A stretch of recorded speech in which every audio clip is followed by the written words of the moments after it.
Thank you so much for joining us for the JSB member highlight. So today we're going to be talking with Michele Fujii, and as always, our first question is, how long have you been a member of the Japan Society of Boston? So just about maybe just under a year almost. I think I joined in April last year, 2022, and I first found out about it through one of my LinkedIn connections. Do you know William Reed? So Yes. he did a series on Boodle, and it was free and it was open to the public, and it was so good. And after that, I just started looking through the events in the JSB calendar, and I found a lot of member exclusive events that I really wanted to join. So I did. And then I felt like, oh man, I wish I had known about this so many years earlier when I was working in Boston because I would have joined so much earlier. Right.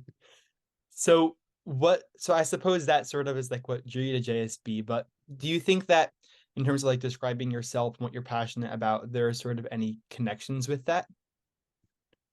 Um, yeah, so when we talk about what you're passionate about, right, that's kind of a difficult question to answer because personally I'm interested in so many different things, and one small thing can become a very large passion. But I guess if I had to choose one thing that I'm passionate about, I would just say Japan is my passion in general. And I feel like I'll just never be done learning about it. So the language, the culture, the history, and pretty much every aspect of my life personally revolves around Japan in some capacity. Hmm. Um, so I've described myself as a Japanologist, I guess, informally, but I do have a master's in Japanese language and culture from UMass Amherst. Hmm. And more specifically, though, I love reading, right? And this year I set myself a challenge to read as much Japanese literature as possible, in translation and in the original, whichever. And so I have a Goodreads shelf that's sort of dedicated to that. And so far, I'm 5 books in, or maybe 6, and it's still only January, right?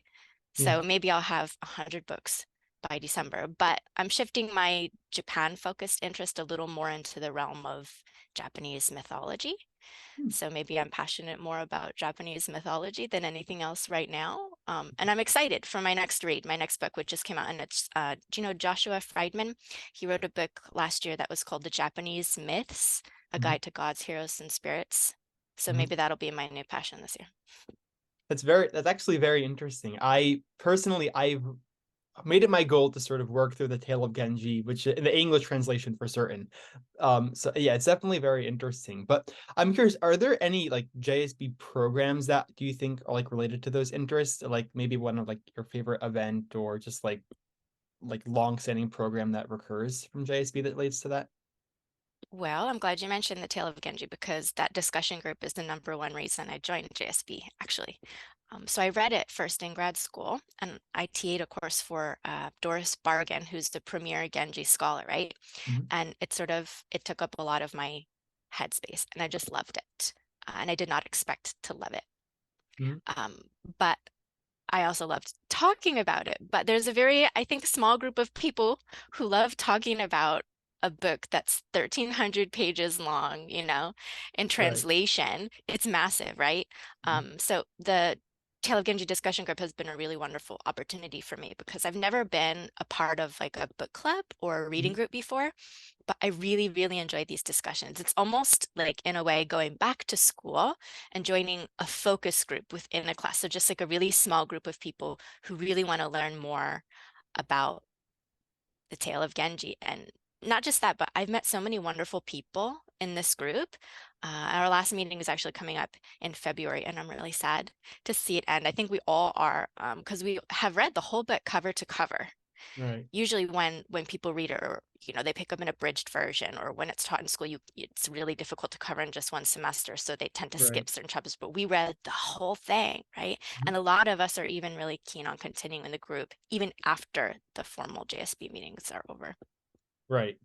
That's very interesting because yeah, I haven't been able to come to any of the sessions for the book club, but I had talked with Remy who volunteers to sort of organize the book club, and yeah, he was very also enthusiastic about the Tale of Genji in particular with the book club series, which is interesting. So I know that now that you're in Japan, but when you were in Boston, in the Boston area, do you think that at least with respect to just like Boston area organizations or groups in Japan related or not, do you think anything in particular about JSB makes it distinct from those other groups in the area? Yeah, so when I was living in Boston, I wasn't very tapped into the network of, I guess, people who are interested in Japan or a lot of these societies. But I've come to learn a lot more about them now, I guess, since joining JSB. Hmm. So, right, JSB is a nonprofit. There's a lot that are not nonprofits, Right. but a lot of organizations and societies that promote cultural exchange and sort of understanding between people in Japan and people in the US, Hmm. but specifically with a focus on the Boston area. Right? Hmm. So I feel like one of the unique aspects of JSB is sort of just how long it's been around, right? Right. Yeah, and it offers so many different types of programs and events. So you can do lectures, workshops, film screenings, there's cultural performances, maybe not so much during COVID, Right. Hmm. but maybe some of those things will start up again now. But I feel like it's just a really great opportunity for people in the general public to learn more about Japan and experience Japanese culture. Maybe people who don't necessarily have an opportunity to go, or maybe people who aren't enrolled in something like kendo, or maybe aren't necessarily learning Japanese language, but just want to sort of feel closer to the culture in some way. I feel like it's not too specific so Hmm. that it's more accessible maybe than some of the others that are out there. Definitely, yeah. And so I suppose our last sort of question that kind of relates to that is if somebody were to consider joining JSB, is there anything, any words of wisdom you would have to them? Yeah, so I would say, again, it's just a really great opportunity to learn more about Japanese culture and also to network and connect with other people who share that interest and a love of Japan. Um, and of course, the discounts are great for people who are actually living in the Boston area. I can't personally take advantage of all of those, but the member exclusive events that are organized by JSB really are very of a very high caliber. And I feel like the people who are members, those who join these events, are also of a very high caliber. Um, yeah, so I think a really amazing part of being a member is also the option to participate remotely. I'm not Hmm. sure if this existed before COVID, but that was a really big draw for me because I'm no Yeah. longer in the Boston area, right? And even really important during the pandemic for a lot of people who are more looking for community. Um, Mhm. and it's still important, like I said, especially for people like me who want to be a part of these events and take advantage of what JSB has to offer while either living or working abroad. Mhm. Got it. Thank you so much. We really appreciate all your input. It's also very interesting to hear everything. Yeah, my pleasure. Thank you for inviting me. Thank you.